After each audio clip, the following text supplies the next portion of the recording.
Alors, j'étais tantôt disant que tout le monde allait chercher ce qu'on appelait des sophistes.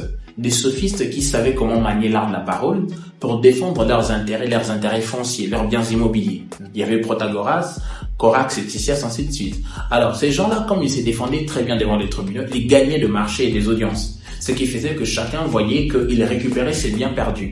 Alors, il proposait aux citoyens dans la société de savoir, c'est lui qui est intéressé à savoir comment on parle en public, comment on défend ses droits pour venir apprendre. C'est ainsi que, dans la société, il s'est multiplié des assemblées, des rencontres, des écoles, de la rhétorique. La rhétorique, c'est l'art de comment savoir parler, l'art de bien parler.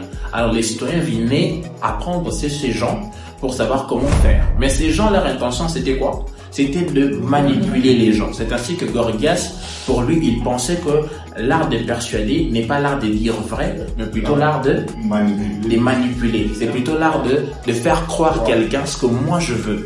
Vous voyez un peu comment ça se faisait. Donc, c'était ça. C'était comme ça que ça se faisait.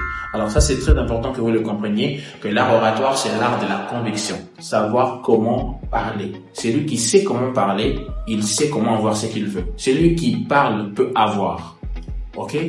Tout ce que l'on pense, ce n'est pas toujours ce que tout le monde peut entendre. Ce que tu penses, pour qu'on l'entende, on doit les sentir, on doit l'entendre parler. Alors c'est très important, qui que tu sois, l'art oratoire c'est très important, la communication en soi est très importante. Tout le monde doit savoir comment parler dans tout ce que tu fais parce que tu es censé représenter ce que tu fais. C'est par la parole que quelqu'un entend, c'est par la parole que quelqu'un est persuadé ou dissuadé.